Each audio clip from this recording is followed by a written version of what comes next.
A ver, jóvenes, las eventualidades que siempre pasan. Puede, a ver, termina Mejía Leiva. Mejía, ¿estás? Sí, sí, ingeniero. Ahí, por favor. Vamos terminando, ¿ya? Permita compartir pantalla, por favor. Sí, sí, sí. Ya.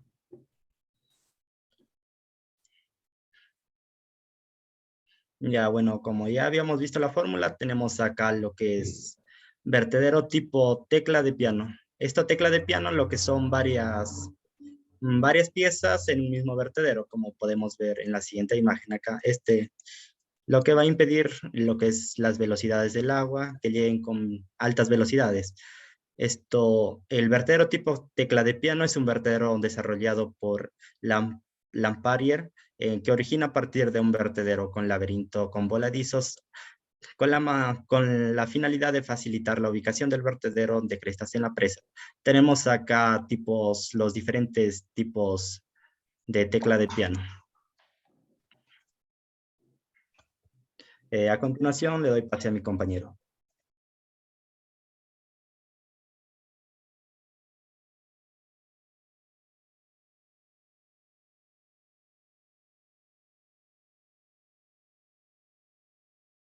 Bueno, dentro de las ventajas que tenemos, las más notables es que disponen de un estándar universal, un sistema de medición de gran aceptación. Además, hay numerosos tipos de vertederos disponibles para un amplio campo de valores del caudal. La incertidumbre en la medición es típicamente de más o menos 2 y más o menos 4%. Resulta prácticamente inmunes a perturbaciones corriente arriba. Su construcción es sencilla. Las desventajas son que los vertederos representan obstrucciones, por lo que no son adecuados para el fluido que arrastran grandes cantidades de... Disculpa. Los vertederos no sirven si hay remasas de agua susceptibles en las corrientes sumergidas. Requieren prácticas de ingeniería civil intensivas. Otra de las ventajas comunes también es que la construcción de los vertederos es sencilla y fácil de manejar. Es un sistema de medición de gran aceptación porque dispone de un estándar universal. Siguiente. Entre las conclusiones, de acuerdo a los objetivos que hemos planteado, son que una de las principales conclusiones es que se puede decir que los vertederos tienen una suma importancia, ya que este ayuda a controlar el flujo y la caída de esta misma, por lo que una de sus mayores funciones se considera que es la medición de caudal. Se puede decir que entre los vertederos tienen diferentes clasificaciones, dentro del cual están por su forma, por sus secciones, por sus alturas relativas del umbral y por su espesor. Los vertederos deben ser construidos de acuerdo a la cantidad de flujo que se desea transportar y de manera que su uso sea el más eficiente. Asimismo, se determinó que uno de los tipos de vertederos más usados, es decir, el más adecuado por los caudales amplios que se representa, es el vertedero rectangular. Para caudales pequeños se considera que son los vertederos triangulares y los trapezoidales son muy pocos usados.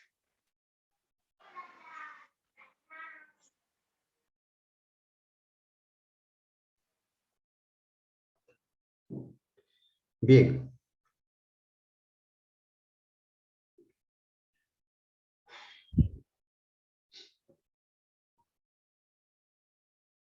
No sé si los alumnos tienen alguna consulta a sus compañeros.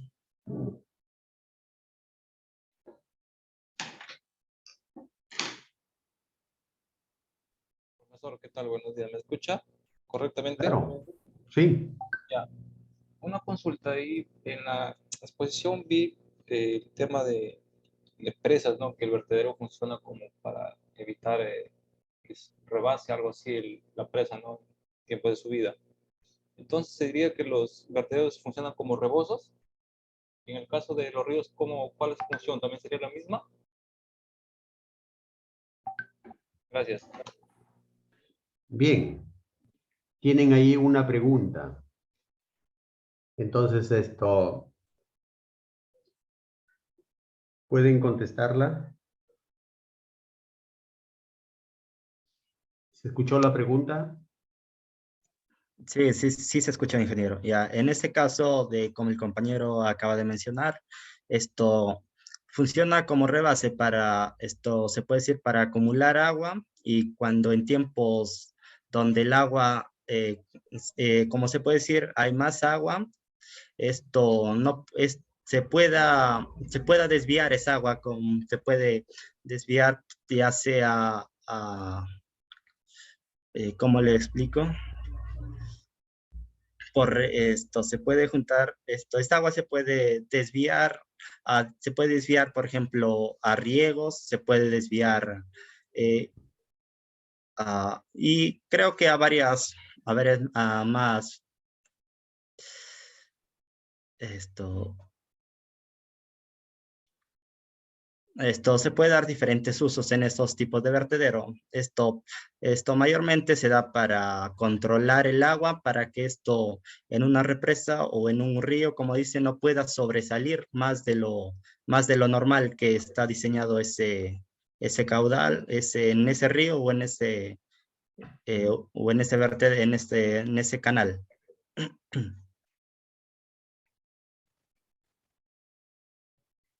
No sé si tienes alguna repregunta. No, profesor, está bien, gracias, muy bien. Ya. ¿Alguna otra consulta?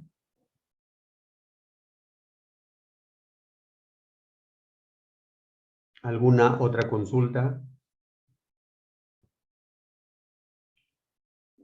Bien, entonces mira, para reforzar la respuesta de tu compañero, bueno, eh, la respuesta precisa no te la ha dado, pero te lo voy a mostrar aquí en una fotografía, ¿no? En una fotografía, no sé, a ver, estaba por aquí. Ven, ¿están viendo la imagen? Sí, profesor. Listo. Entonces, aquí ustedes pueden ver la represa, un represamiento de agua. Y ustedes pueden ver, miren, esta represa de acá tiene 80 metros de altura. Está en el cauce de un río. Esto de acá lo hemos visto también con ustedes en imágenes anteriores. Y como está en el cauce de un río, pues está expuesto a todas las inclemencias del tiempo, ¿no? A todas las inclemencias del tiempo está expuesta. Eso significa que en la parte alta de esta zona generalmente llueve, ¿no? Y cuando llueve, el caudal aumenta. Bien, entonces, ¿con la finalidad de qué? De que el aumento del caudal y por lo tanto el aumento de los niveles de agua en esta presa no sobrepasen por encima de la presa, teniendo en cuenta, miren, que la presa es de tierra. Entonces, tiene que obligatoriamente pensarse en un vertedero de demasías o un aliviadero de demasías. Entonces, miren, esto de acá es el vertedero de demasías. Entonces, por este vertedero debe descargarse todo el caudal que llega de la parte alta de la cuenca hacia esta zona. Obligatoriamente tiene que diseñarse este sistema de alivio, este vertedero. Además, entonces, que es un sistema que alivia el aumento del caudal en el cauce, pues también te permite realizar mediciones. Aunque estas presas tienen bastantes puntos de control, ¿no? Punto de control para saber cuál es el caudal que está pasando. Pero estos de acá también están calibrados, ¿no? Estos de acá también están modelados, ¿no? Existen modelos físicos. Bueno, no sé si hasta ahora existirán porque recuerdo que esto de acá se realizó en la UNI, ¿no? Y ahí se veía pues cómo se calibraba con la finalidad de evaluar el caudal que está pasando. Entonces, en el caso de los ríos es similar, ¿no? En el caso de los ríos es similar. ¿Se acuerdan cuando hicimos el paseo virtual? ¿Lo recuerdan? cuando fuimos a la Bacotama Racarrumi. Y ahí estábamos hablando también del río, ¿no? Antes de entrar a las compuertas y derivar el agua hacia el desarenador, había una estructura hidráulica que también les mencionamos que era un vertedero. También se llama barraje, ¿no? Entonces, estas estructuras sí son diseñadas, ¿para qué? Para evacuar por encima de ellas el caudal excedente. Entonces, los ríos sí funcionan también para evacuar los caudales excedentes. Y en las presas, obligatoriamente hay que hacer este tipo de sistemas de alivio, ¿verdad? Entonces ahí, en una de las imágenes, sus compañeros mostraron un vertedero tipo teclado de piano. Entonces, más o menos esto de acá también es lo mismo. Y observen cuál es la finalidad de hacer este tipo de vertederos. La finalidad es que disminuir la velocidad con la que viene el agua, ¿no? Disminuir la velocidad, disminuir la energía cinética y de esa manera no permitir, ¿no? Y de esa manera no permitir que el agua realice un salto, ¿no? Que el agua no realice un salto no controlado. Miren, si aquí no hubieran estos dispositivos, seguramente que el agua haría esto. O quizá más todavía, por la velocidad con la que viene. Pero la presencia de estos obstáculos, de estos dados que están acá, miren lo que hace. Hace que el agua caiga así. Esa es la idea, disminuir la energía cinética para que no tengamos que hacer esto.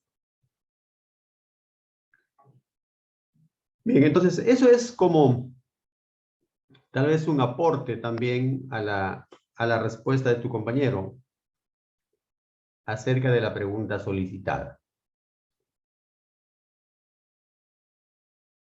No sé si tienen alguna otra pregunta.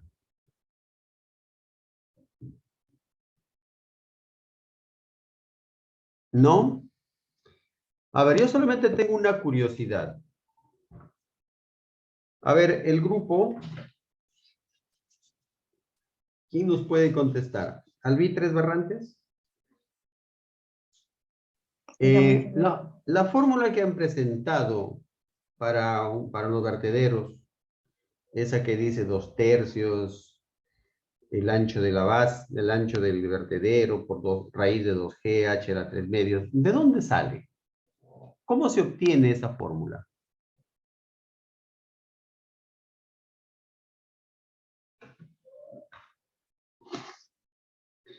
Ya, y se va preparando el grupo número 4.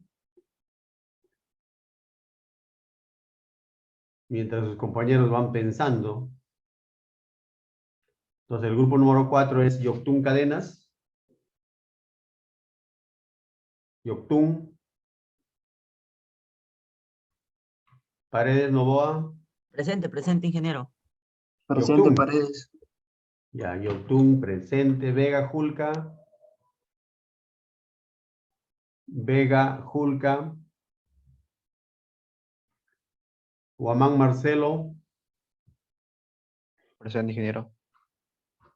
Y Milmera. Presente, ingeniero. Bien, ¿quién falta? Vega Julca, Milín. Sí, ingeniero, no responde los mensajes tampoco en el grupo. Ah, ya. Listo.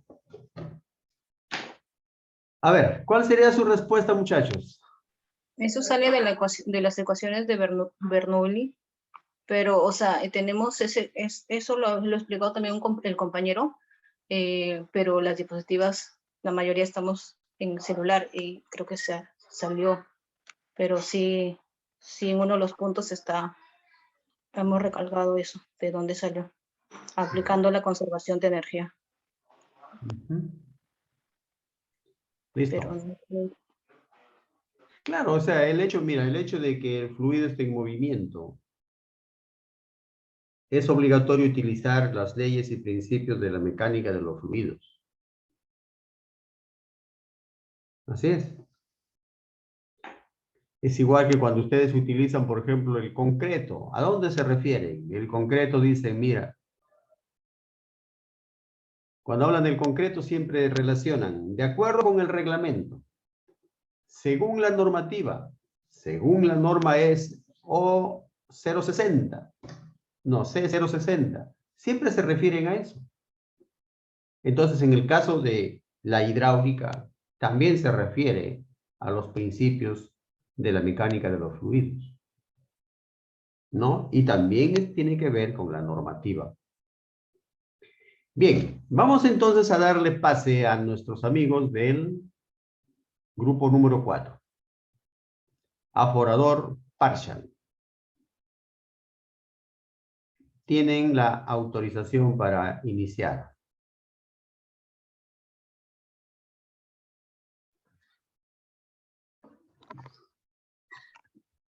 Ingeniero, sí se ve, ¿verdad?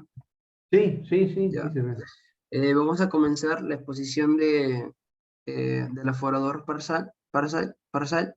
A cabo del docente Celada Zamora Wilmer, el curso de Mecánica de Fluido 2, y los integrantes son Juan Marcelo Young, Milmera, Paredes Novoa, que les habla, y Vigajul Camilin, y Yotun Cadenas Jefferson. Bueno, para empezar la exposición, vamos a dar una pequeña introducción. Bueno, en el canal del partial es una estructura hidráulica comúnmente utilizada en canales abiertos y para una mezcla rápida de materiales. Partial en 1920 no mencionó sus dimensiones que se derivan de las ecuaciones que ajustan los diseños para cumplir con los requisitos de quienes lo adoptan. La ventaja de su uso incluyen la conversión de la energía del sitio de energía de velocidad, mínima pérdida de energía y la ausencia de posición, como ocurre en las estructuras de medición. La finalidad de este trabajo se orienta a determinar la importancia del aforador parcial, que es un instrumento eficiente y preciso para medir el flujo. Bueno, en los objetivos, vamos a dar el objetivo principal, conocer y entender el mecanismo de funcionamiento del canal como estructura hidráulica que permite medir la cantidad de agua que pasa por la sección de un canal para su posterior diseño bajo ciertos parámetros de construcción. Y los específicos nos da a conocer las características y uso del aforador parcial y conocer las ventajas y desventajas del canal parcial. Bueno, ingeniero, disculpe, este es ¿cómo se llama? La parte de mi compañera, pero lo voy a poner yo porque no nos contestan los mensajes. ¿Sí? Ok. Ya. Bueno, en las características tenemos que es una estructura hidráulica que permite medir la cantidad de agua que pasa por una sección de un canal determinado. Parcial King aseguró que es un medidor de régimen crítico. Para la fabricación de los medidores Parcial se han utilizado diversos materiales, fabricándose de láminas de metal o madera, recientemente de fibras de vidrio. Bueno, la parte del medidor parcial consta en 4 partes. En la transición de entrada, sección de convergente y garganta y sección divergente. Bueno, acá una pequeña imagen que se visualiza respecto a las partes del medidor. Bueno, el funcionamiento. Su diseño incorpora una contracción de flujo, una elevación del fondo para que el flujo crítico ocurra en él o cerca de él. Posteriormente, caída del nivel de fondo crea un flujo supercrítico e induce un salto hidráulico en su parte inferior y el flujo se vuelve subcrítico. Bueno, ahí le doy el pase a mi siguiente compañero.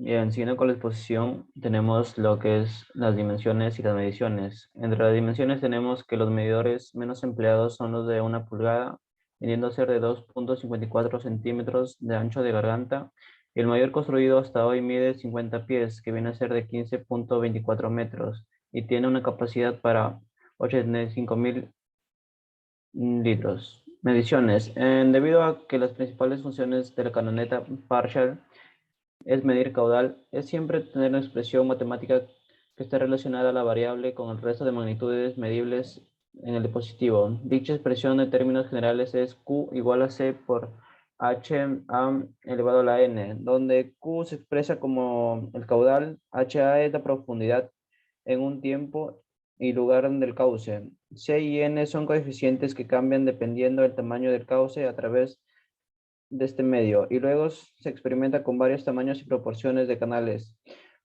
Pudo dar a conocer una relación matemática entre la profundidad del flujo y sitio de descarga libre.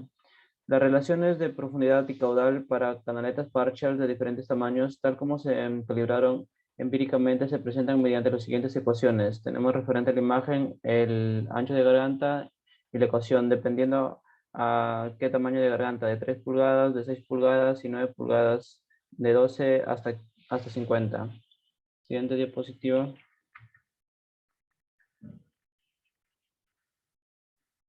Bien, entre los usos del aforador Parshall tenemos que el medidor Parshall fue creado teniendo como objetivo principal la irrigación. Los medidores Parshall también son utilizados en estaciones de tratamiento para inyección de sustancias químicas aprovechando el resalto hidráulico. Su uso es remendado en canales principales, estaciones de tratamiento, entradas de depósito, entre otros. Mi compañero va a seguir con la exposición. Bueno, en ventajas tenemos dispone de estándares universales. Es un sistema de medición con gran aceptación, prácticamente inmune a perturbaciones aguas arriba, fácil mantenimiento y son resistentes. En desventajas tenemos limitaciones de caudal y tamaño con respecto a los vertederos.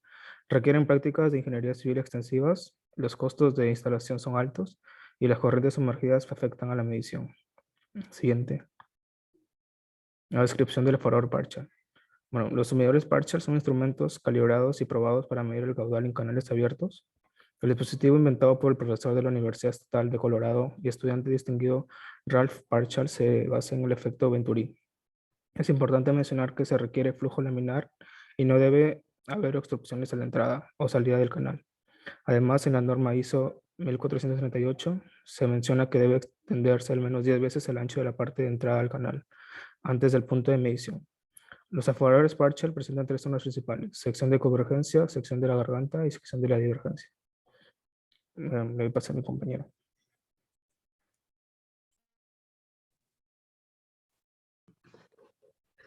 Bueno, como aplicaciones tenemos que los canales Parshall se recomiendan para aplicaciones donde la concentración de arena, grava u otros sólidos pesados es moderada y la velocidad del flujo que ingresa al canal es subcrítica.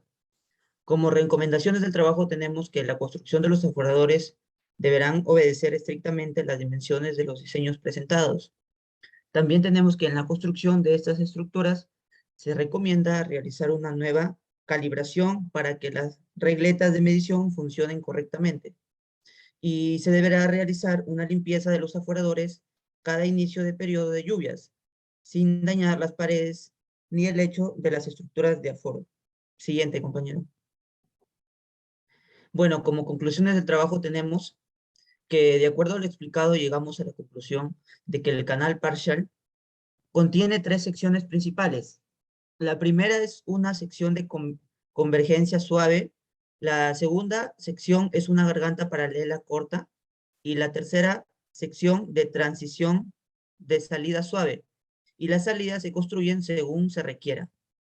Otra conclusión tenemos que el canal Parshall se caracteriza por una estructura hidráulica que permite el cálculo de la porción líquida que pasa por el canal, aumentando así la resistencia utilizando una variedad de materiales que incluyen chapa, madera, fibra de vidrio, así como ladrillo y hormigón armado. Y como tercera conclusión tenemos que con la construcción de estos aforadores se logrará una mejor distribución del agua y se podrá distinguir las aguas provenientes de los diferentes sistemas de riego. Muchas gracias.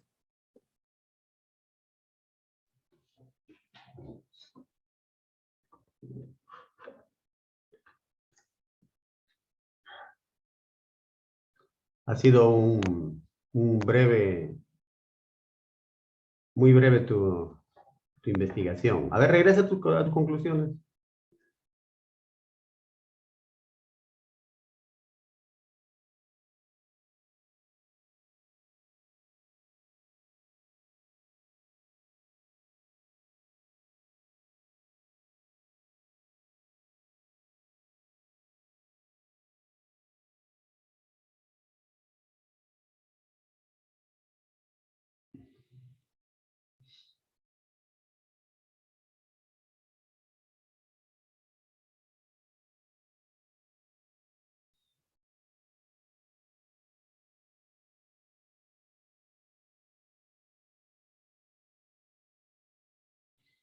Bueno, no sé a qué te refieres cuando dicen el canal Parshall se caracteriza por una estructura hidráulica que permite el cálculo de la porción líquida que pasa por el canal, aumentando así la resistencia. Aumentando así la resistencia y utilizando una variedad de materiales que incluyen chapa, madera, fibra de vidrio, así como ladrillo y hormigón armado.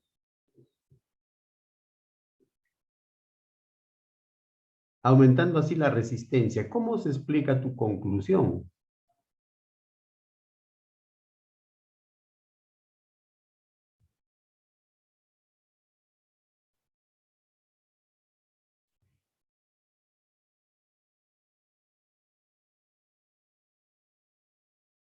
Disculpe, ingeniero, en la segunda conclusión, ¿verdad? O en la primera, ¿a qué se refiere? Sí, pues en la segunda, aumentando así la resistencia. ¿A qué te refieres? ¿A qué resiste? Y la tercera también dice, con la construcción de estos aforadores se logrará una mejor distribución y se podrá distinguir las aguas provenientes de los diferentes sistemas de riego. Se podrá distinguir. No, no sé a qué te refieres con eso.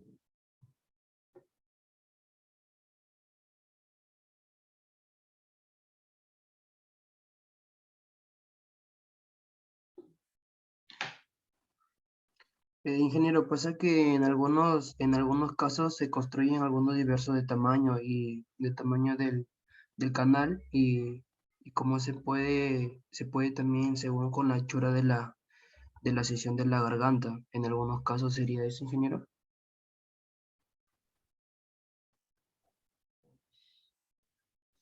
Respecto a lo que nos preguntó sobre el tema de la conclusión que no se entendía bien.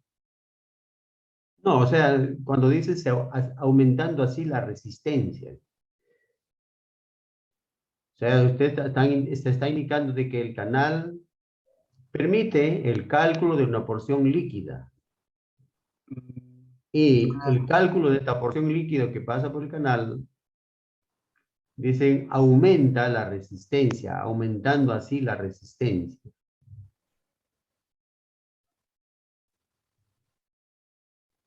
¿No? Y bueno, y se mezcla utilizando una variedad de materiales que incluyen chapa. ¿Qué es chapa?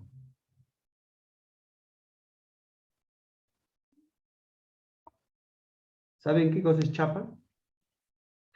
respecto al cómo se llama al tema, Claro, porque si está en una conclusión es porque lo conocen, ¿no? La conclusión es la que prácticamente define pues, todo lo que han escrito. claro, como una entrada, ingeniero, del canal. O sea, gráficamente sería como una entrada, ¿no? La Como se chapa. dice, la chapa, ajá. Pero ahí dice materiales. Claro, Materiales que incluyen chapa, madera. Entonces no tiene nada que ver con la entrada al canal, si no son materiales utilizados. me imagino que, a ver, claro. Sí, Lean sí, la conclusión y sí, entonces ingeniero. esto no tiene mucha razón. Chapa es planchas metálicas, que pueden ser lisas, corrugadas, son planchas metálicas. Claro. Sería mejorar esa conclusión, ¿verdad, ingeniero? Pero ya está, pues.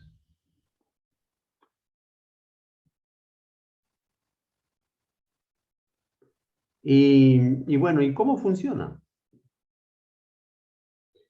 Bueno, a ver, vamos a dar el pase al otro grupo. Después regresamos con algunas consultas también de sus compañeros. Ya, ingeniero, gracias. Ahora sí No, puede dejar de gracias. compartir. Sí, sí. Ya, ingeniero, gracias, disculpe por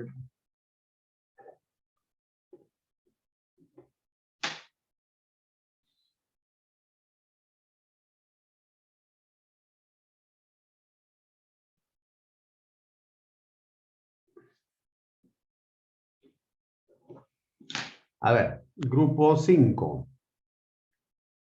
Guevara Quesñay. Presente, ingeniero, presente, acá estoy. Listo. Esto, Vázquez Herrera. Presente, ingeniero. Burga Gamonal. Presente, ingeniero. Leiva Zambrano. Leiva Zambrano. Yatas Olivera. Yatas. ¿Dónde están? Ingeniero, Hola. Leiva Zambrano dice que está ingresando un ratito.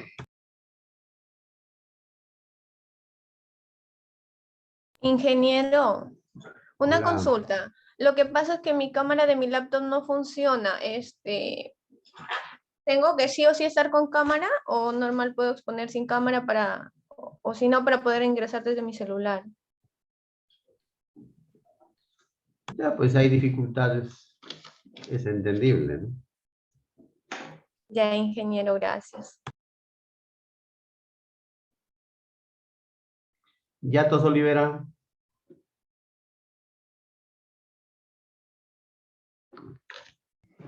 Ingeniero, ¿qué tal? Buenos días.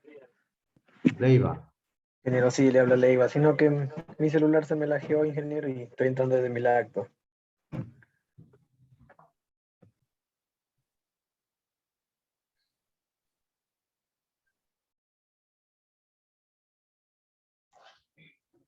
Bien, a ver, vamos a ver cómo lo ven ustedes a este caso.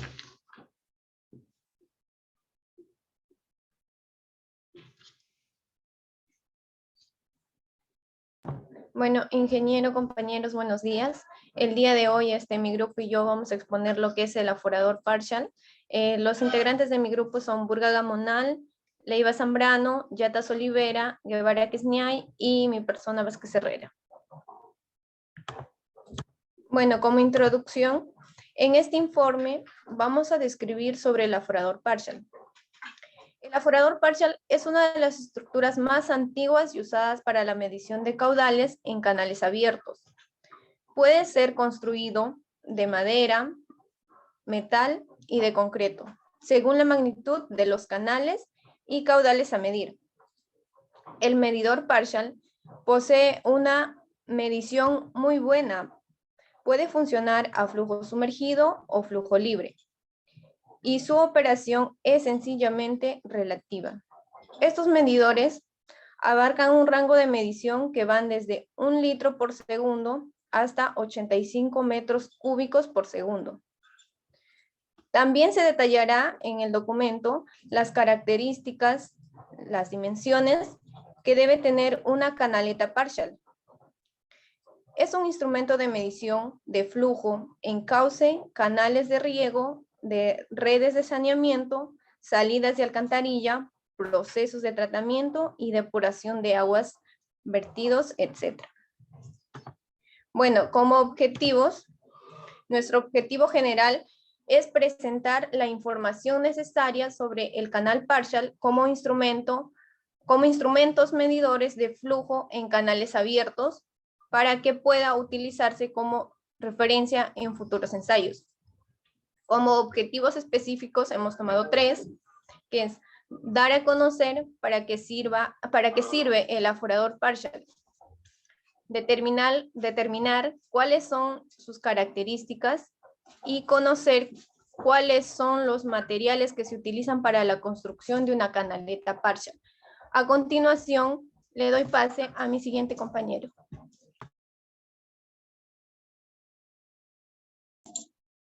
Ingeniero, buenos días. Bueno, continuando con la exposición, voy a dar un poco lo que es el desarrollo. ¿Qué es una canaleta partial? El aforador partial es una estructura hidráulica que permite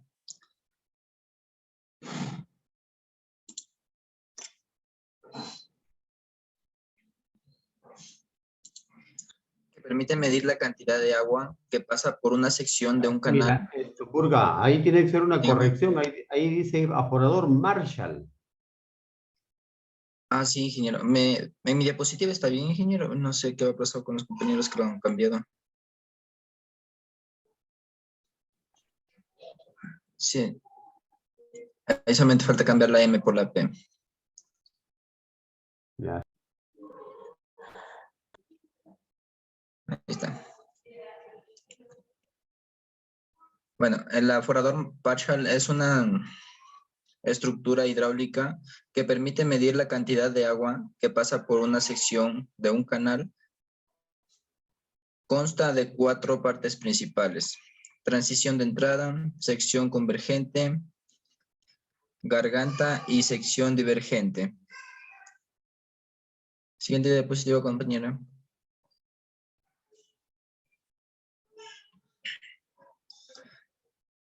Donde se relaciona con la siguiente expresión matemática, donde el caudal es igual a C por H sub A elevado a la N, donde, bueno, Q es el caudal.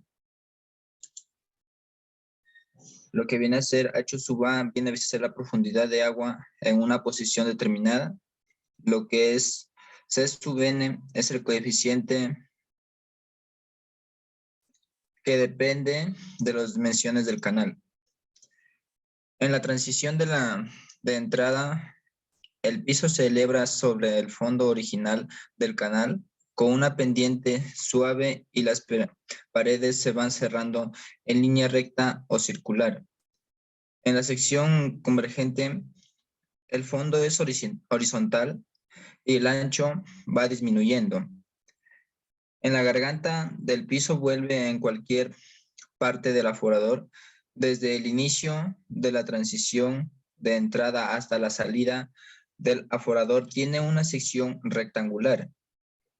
Junto a la estructura del aforador se tiene 2 pozos laterales o tanques con la misma profundidad o mayor que la parte más baja del aforador.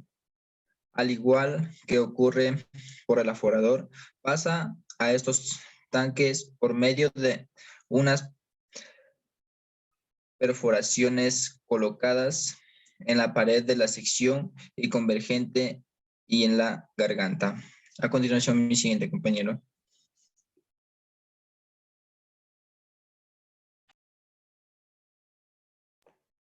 Bien, ingeniero. Ahora vamos a hablar con el funcionamiento de una canaleta de parcial.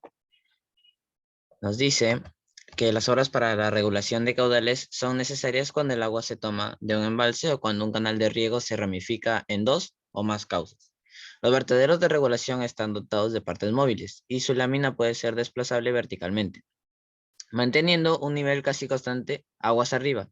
Además puede fijarse la altura de carga en relación con la cota del vertedero y además con este dato conocer el caudal que pasa por él.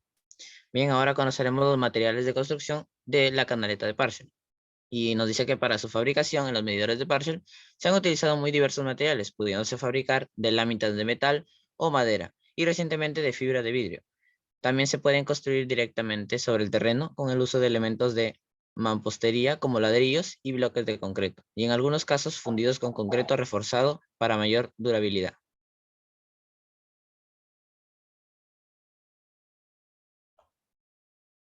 Siguiente diapositiva.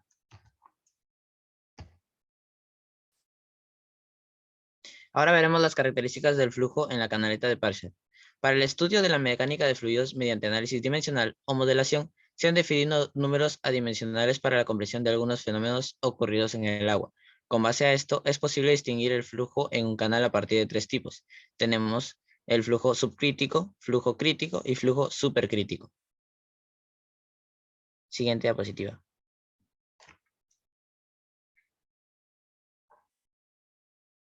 Bien, aquí vamos a describir cada uno de ellos, ¿no? Tenemos que el flujo subcrítico, en este tipo de flujos las fuerzas inerciales son sobrepasadas por las gravitacionales. Presenta velocidades y pendientes bajas. Profundidad de la lámina de agua son mayores que las que presentan los demás tipos de flujo. Además, en el flujo subcrítico, el aumento en la energía se presenta por el aumento en la profundidad de la lámina del agua. Y el número de Frode en este estado es menor a 1.21.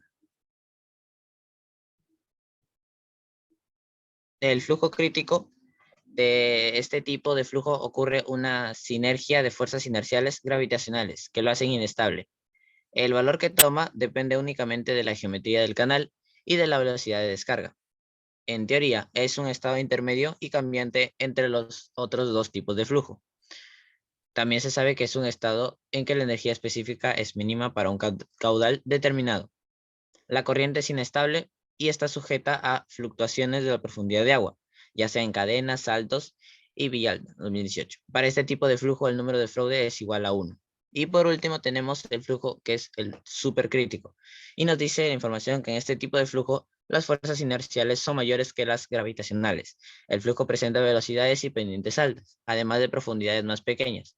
El número de Frode en este estado es mayor a 1. Y este flujo se caracteriza por la formación de resaltos hidráulicos, cadenas saltos y villana, otra vez, ¿no? Para calcular el número de Frode y determinar el estado en que se encuentra el flujo, se usa la siguiente relación.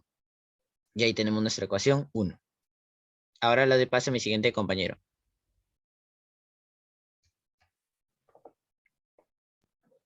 ¿Qué tal, ingeniero? Buenos días. Continuando con la exposición, tenemos el dimensionamiento de la canaleta de Parchal. Los medidores menos empleados son el de 1 pulgada, que viene a ser 2.54 centímetros de ancho en la garganta, y el mayor, que está construido hasta hoy, mide 50 pies, que en metros son 15.24 metros, y tiene una capacidad para 85.000 litros por segundo. Dentro de las dimensiones del medidor, ahí podemos presentar las dimensiones del medidor de Parchal. Para decidir el tamaño de la canaleta de manera más práctica, lo que se va a hacer, se va a utilizar y se va a examinar el borde libre del canal y el efecto del aumento en la superficie del agua sobre el flujo o a través de la compuerta aguas arriba. Si estas condiciones son satisfactorias, la canaleta de 2 pies será la más económica debido a que sus dimensiones son más pequeñas. La siguiente diapositiva. Las canaletas Parchal. Estas se inventaron como respuesta al control de caudal en zonas de regadío, donde la disponibilidad de agua es un factor determinante para los cultivos. Su primer diseño se llamó Venturi Gauge, que se usó en la Estación Experimental Agrícola de Colorado en 1920, y después de algunas modificaciones se conoció como el Venturi Gauge mejorado. En 1930, la Comisión de Irrigación de la Sociedad Estadounidense de Ingenieros Civiles, junto con el Departamento de Agricultura de los Estados Unidos, la denominaron la tubería Parchal, ¿no? Ralph Parchal se basó en los estudios de Venturi, en Chesimani y Bakemetev, quienes formularon expresiones y teorías importantes, para ello así poder comprender el comportamiento de los fluidos, con el fin de obtener su diseño y su medición final. De esta forma, se puede afirmar que el canal Parchal o Parchal es una adaptación del principio de Venturi en hidrodinámica de canales abiertos, donde se aplica el estrechamiento transversal y elevación del fondo. La siguiente diapositiva. Bueno, dentro del ensayo tenemos que, para decidir el tamaño de la canaleta de manera más práctica, para ser utilizado será necesario examinar el borde libre del canal y el efecto de aumento en la superficie del agua sobre el flujo a través de la compuerta aguas arriba. Si estas condiciones son satisfactorias, las canaletas de 2 pies será la más económica debido a que sus dimensiones son mucho más pequeñas. Su funcionamiento. Dentro de la función, las canaletas Parchal está basada en la asunción de que el flujo crítico se produce estrechando la anchura de la garganta de la canaleta y levantando la base. Este efecto obliga a que al agua a elevarse o a remarse, proceso que, debido a la aceleración del flujo, permite establecer una relación matemática entre la elevación del agua y el gasto. Le voy a dar pase a mi compañero.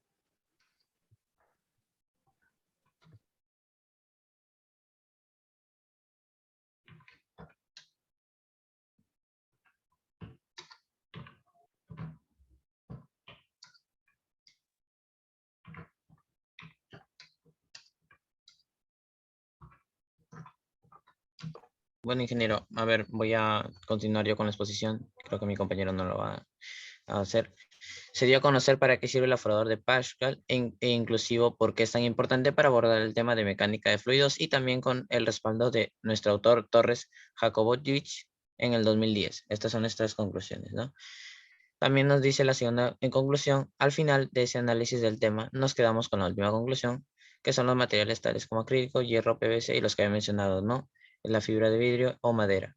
Como siempre, con su respaldo a esta idea es el autor Cedeño Rodríguez 2020. Y por último, en nuestras conclusiones, en este informe nos brindó las características acerca del aforador de Parshall y nos menciona acerca de que es un instrumento usado para la medición, tal y como también nos menciona el autor Maldonado Ferrín en el 2018. Después la siguiente diapositiva son nuestras referencias y con esto concluimos también nuestra exposición. Espero que haya sido de su agrado. Ya. A ver, ¿qué dice ahí? Conclusiones. Al final de este análisis nos quedamos con la última conclusión. ¿Cómo es eso? De que que son materiales como acrílico, hierro, PVC, como siempre, su respaldo de esta idea es el autor Cedeño Rodríguez. En las conclusiones ya no van referencias. Conclusiones son lo que ustedes entienden. Ingeniero, disculpe, respecto a eso, le tomamos mucho énfasis esta vez a la rúbrica de evaluación y nos pusimos a leerla y ahí decía una parte donde teníamos nosotros que dar unas conclusiones con autores y además con expresando nuestras propias ideas. ¿Y dónde están tus propias ideas? Bueno, del tema, pero lo que venía siendo lo de la cita, ¿eso sí es o no? Pero claro, pero tal vez puede servir, ¿no? Pero Claro. más es sus ideas de ustedes, cómo han entendido el tema. Por ejemplo, yo les hago una pregunta. ¿Qué tiene que ver el tipo de flujo que han mencionado? Crítico, subcrítico, supercrítico. ¿Qué tiene que ver en esto, en el canal, en el aforador Parshall? Ese tipo de flujos. Para los dos grupos.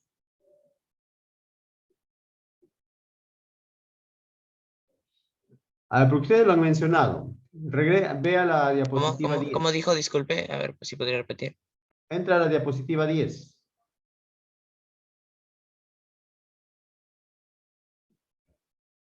Ahí. ¿Qué tiene que ver ese tipo de flujos en la canaleta Parshall?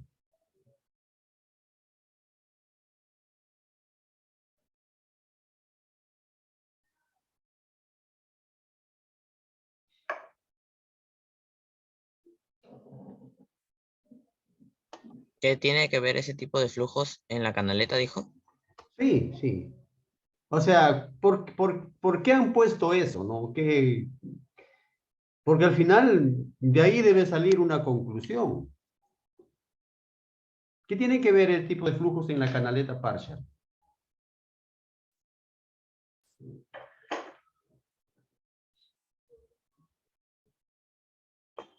Para definir los diferentes rangos de caudal, ingeniero. Rangos de caudal. A ver, Vázquez Herrera dice rangos de caudal. Los diferentes tipos de fuerza, porque cada uno tiene fuerzas diferentes, es para como nombrarlos, ¿no? Como conocerlos, qué tipo de diferentes flujos existen. Diferentes tipos de fuerza. A ver, por Ajá. ejemplo, dice rango de caudales y diferentes tipos de fuerza. Claro, porque en cada tipo dice fuerzas inerciales gravitatorias, algunos sobrepasan y otras son mayores, ¿no? Son mayores, menores, inerciales gravitatorias.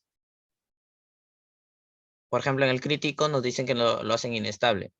En el supercrítico nos dice que es mayor a 1 su número de Freud. Ya, pero ese es a nivel de definición, ¿no? Ajá. Ese es como si estuviéramos definiendo así. Claro, como una breve descripción, ¿no? Como un Por eso, pues dato. definiendo, pero ahora, ¿cómo actúan estas cosas ahí en el canal, en la canaleta Parshall?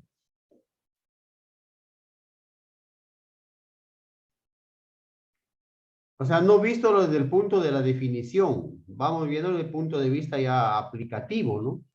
Se podría decir como un ejemplo de cada uno. No, pues no se podría decir. Tiene que decir es o no Ya, es.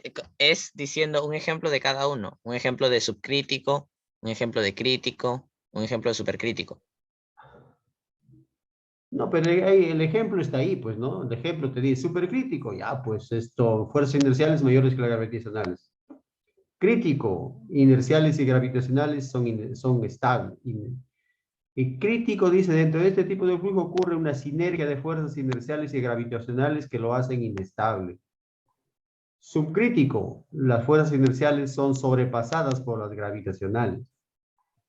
Ahí está el ejemplo. Pero la pregunta es, ¿cómo utilizamos estos conceptos en el aforador partial? A ver, ¿qué dice el primer grupo? El grupo número 4.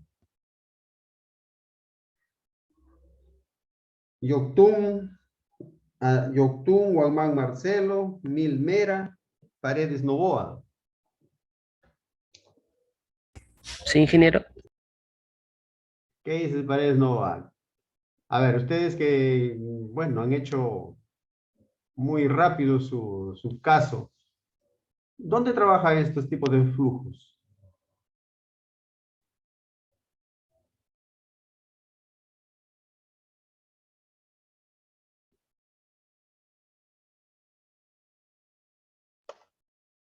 ¿En dónde trabajan? Sí, pues, o sea, ¿cómo lo utilizamos? A ver, Entonces, ustedes dirán, nosotros no hemos puesto eso. no, sí, ingeniero, un momento. ¿Un momento para qué? Para que lo busques. No, es que creo que eso ahí lo puso el compañero, pero un momento porque le estamos hablando. Bien. Ingeniero, Vázquez Herrera, dígame. el flujo crítico se produce estrechamente en la anchura de la garganta de la canaleta. Ahí se produce el flujo crítico. Sí. En la garganta de la canaleta.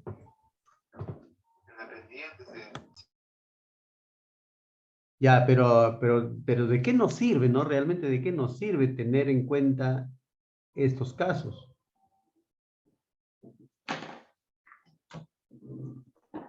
Es para conocer sus partes, como dijo la compañera en el inicio de la canaleta. Este es para conocer sus partes en la cual se van generando, ¿no? Si una se da al principio, al inicio, en medio, ¿no? Para tener un conocimiento más amplio. Es que en eso estamos, pues. Entonces, ¿dónde está ese conocimiento amplio que que estás mencionando, ¿no? ¿Cuál es ese conocimiento amplio que no lo veo acá? Sí, esa era la idea del trabajo, que ustedes vean ese conocimiento amplio, de tal manera es que me digan cómo, de qué forma lo ven. Ingeniero, cada flujo es para identificar el tipo de turbulencia que tiene. Cada flujo es para identificar el tipo de turbulencia. ¿Hay realmente tipos de turbulencia? Yo que sepa, la turbulencia es turbulencia, pues. Pero tipos de turbulencia,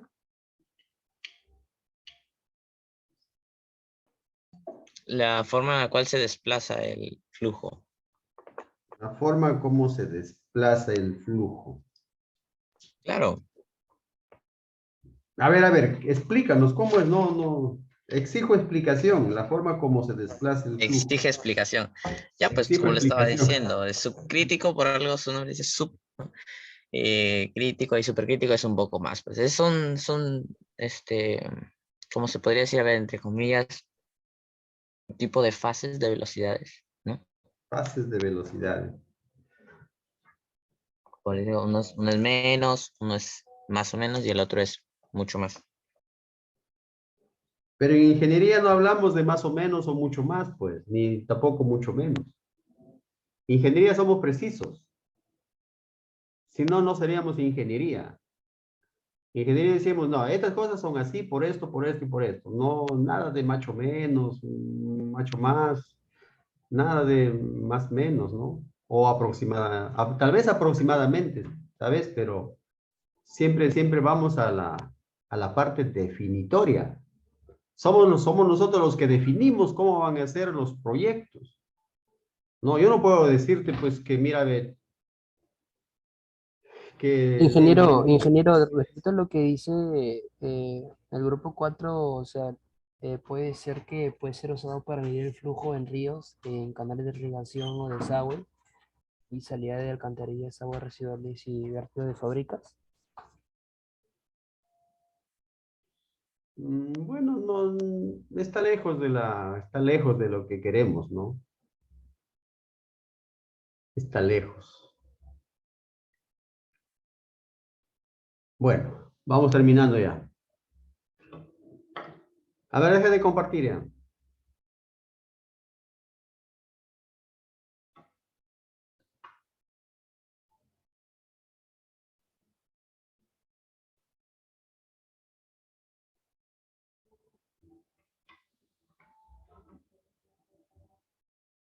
Dejemos de compartir.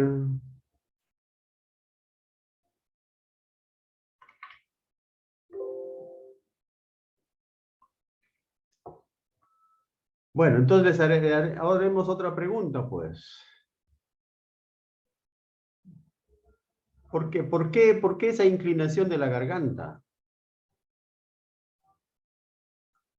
A ver, miren. A ver, consideren que este es el fondo del canal. ¿Ya? Si este es el fondo del canal y tienes una pendiente suave, vas a tener un flujo uniforme. Entonces, en este caso no se puede hacer mediciones. Para ello, ¿qué es lo que se hace? Para ello lo que hacemos es lo siguiente. Esta pendiente que tiene el canal, debemos convertirla en una pendiente cero. Entonces aquí va a existir una contrapendiente. Y a partir de acá, se hace una pendiente más pronunciada y otra vez se regresa al canal. Bien, entonces, ¿con qué finalidad? La finalidad es la siguiente, que este flujo subcrítico que lo han mencionado, porque este de acá es un flujo subcrítico, ¿no? Este flujo subcrítico, pues cambie. Entonces aquí en esta parte lo que va a hacer es, esto de aquí lo va a elevar un poco y esta pendiente lo va a obligar a cambiar. Entonces, ¿cómo cambia? Ya cambió el flujo. La velocidad debido a la pendiente aumentó. Y este flujo subcrítico se convierte en supercrítico. Entonces, miren, si aquí es subcrítico, esto lo hemos visto bastantes veces, yo no sé por qué, si este es subcrítico y esto de acá es supercrítico, significa que ha tenido que pasar, en algún momento ha pasado ¿por dónde? Por el flujo crítico. Y sabemos que el flujo crítico, en ese punto se juntan el tirante normal y el tirante crítico. Si esto de aquí es el tirante normal y esto es el tirante crítico, miren, aquí se juntan. Entonces aquí aparece el flujo crítico. Ahí están las tres definiciones que ustedes han mencionado. Entonces la idea de generar esta pendiente, repito, es para generar el flujo supercrítico y con él encontrar el flujo crítico. Y es en este punto donde se colocan lo que ustedes han mencionado, los pozos, las regletas, con la finalidad de ¿qué? De medir esta altura. Nadie me ha mencionado, por ejemplo, cómo trabaja la canaleta, cómo se mide el caudal. Solamente se ha hecho ¿qué te digo? Algo bastante simple. Aquí están los tres flujos, subcrítico, crítico, supercrítico. ¿Para qué? Para determinar esta altura. Y esta altura de acá se va a la fórmula que ustedes han presentado por ahí, ¿no? CH elevado a un exponente. ¿Ves? Ahora el otro está aquí. Ya estamos en flujo supercrítico, pero aquí el canal va a regresar a las mismas condiciones anteriores. Entonces aquí se va a generar pues un salto hidráulico y va a regresar a las condiciones anteriores. Y otra vez se va a convertir en flujo subcrítico, otra vez acá. ¿Ver? Para pasar de supercrítico a subcrítico, obligatoriamente otra vez pasa por el flujo crítico. Vamos a suponer que por aquí está el flujo crítico. Entonces, aquí tenemos otro punto de medición. Y por eso que ustedes han encontrado seguramente ahí H sub A, que se refieren a este punto. Y han encontrado H sub B, que se refieren a este punto de acá. Entonces, de esa manera podemos evaluar los caudales. Si no, no se pueden medir caudales si es que no se tienen este tipo de flujo crítico. Entonces, eso es lo mínimo que quería que ustedes más o menos manifestaran. ¿Por qué? Porque de esto hemos hablado durante el curso. Nada más. Ahora se entiende por qué flujo subcrítico, por qué supercrítico y por qué crítico. Sí, ingeniero. Claro, muchachos. Listo. A ver, voy a tomar asistencia solamente a los que faltan, ¿ya? A ver, tengo que falta quiénes. A ver, Zulueta Santa Cruz. Presente, profesor. Zulueta Santa Cruz. Santisteban Alcas. Presente, ingeniero, buenos días. Muñoz Díaz. Presente, ingeniero, buenos días. Listo. Becerra Flores. Presente, ingeniero, buenos días. Neira Carrasco. Presente, ingeniero, buenos días. Callao Castro. Presente, ingeniero. Ya. Medina Guamán. Presente, Medina. ingeniero. Listo. Abanto Guevara. Abanto Guevara. Terrones Villegas. Presente, ingeniero, Terrón. Sánchez Avellaneda. Presente, ingeniero Sánchez Avellaneda. Sánchez Avellaneda. Sánchez Paucar. Presente, ingeniero. Ya, Vázquez Guerrero. Presente, ingeniero, buenos días. Buenos días. Sally Rosas Rubio. Presente, ingeniero, buenos días. Salazar Acuña. Presente, ingeniero. Purizaca Pinedo. Presente, ingeniero. Buenos días. Albán Ruiz. Buenos días. Albán Ruiz. Presente, ingeniero, buenos días. Ya, y Díaz Pintado. Presente, ingeniero, buenos días. Listo. Ingeniero, disculpe, Yetos Olivera no me llamó. Sí te he llamado, sino que no has estado, porque tampoco has expuesto. Mi conexión estaba un poco mal, ingeniero, y hace ratito cuando yo estaba exponiendo mi grupo me conecté.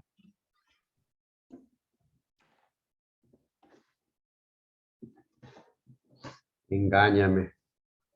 En serio, ingeniero, incluso comuniqué en mi grupo, la hora que me conecté. Listo, muchachos. Ingeniero, disculpe una pregunta, tengo una consulta. Neira, dime. Ingeniero, estaba viendo en un libro, no solamente en libros, sino también en videos en YouTube, sobre el canal, el calado crítico, haciendo referencia, por ejemplo, a una altura. ¿Eso vendría a ser igual a lo que vendría a ser un tirante crítico? Claro. El calado Claro. es igual a un tirante crítico, ¿no? Bueno, pues tú sabes que universalmente se manejan bastantes términos, ¿no? Por ejemplo, en Estados Unidos, por su idioma, altura, en inglés, ¿qué cosa es? depth, ¿no? Entonces ya le llaman a la altura le llaman D. En España, mayormente, los libros hablan de calados. Todas las alturas le llaman calados. Las embarcaciones marinas, por ejemplo, cuando dicen, bueno, el puerto tiene poco calado, por lo tanto, las embarcaciones grandes no pueden entrar. Se están refiriendo a la altura del agua, ¿no? Nosotros aquí la llamamos tirantes. En casi todos los libros que están en esta zona de Latinoamérica le llaman tirante. Entonces, para nosotros el tirante, el calado, la altura, si se refieren a una altura de agua, es lo mismo. Y de ahí vienen, pues, la altura subcrítica, calado subcrítico, calado supercrítico, tirante supercrítico, altura crítica, calado crítico, tirante crítico. Es lo mismo. ¿Listo, muchachos? Bueno, agradeciéndoles acá su participación. Supongo que se ha aprendido algo, ¿verdad? Claro que sí. Ojalá. Nos vemos la próxima. La próxima terminamos con sus exposiciones y quedamos Ingeniero, listos. Examen. Hola. le digo, ¿podría habilitar la carpeta para subir el trabajo? Lo que pasa es que no lo he subido. Sí, ¿verdad, Oye, ingeniero? Por favor. eso ya lo tienes hace un mes ahí.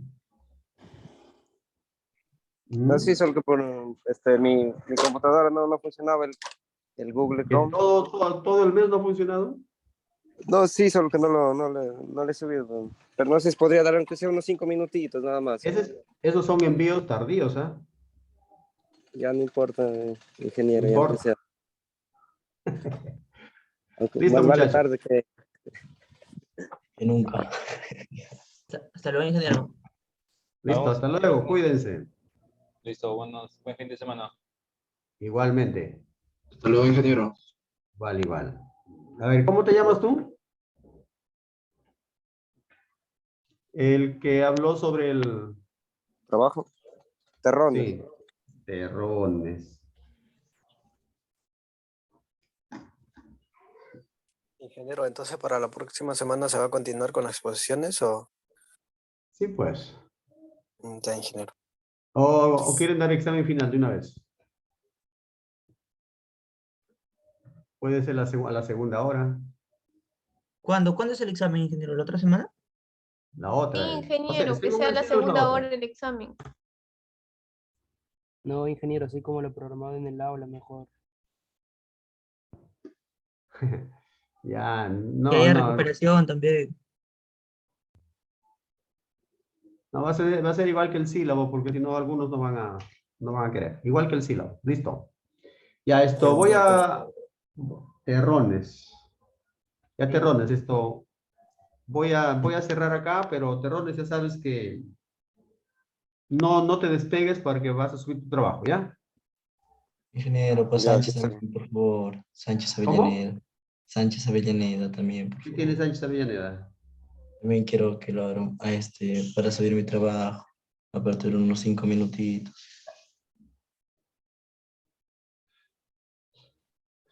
A ver, espérate un ratito. Ya. Sánchez Avellaneda y Terrones, listo.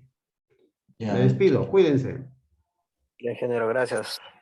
No, es Sánchez Avellaneda y Terrones, esperen ya un ratito.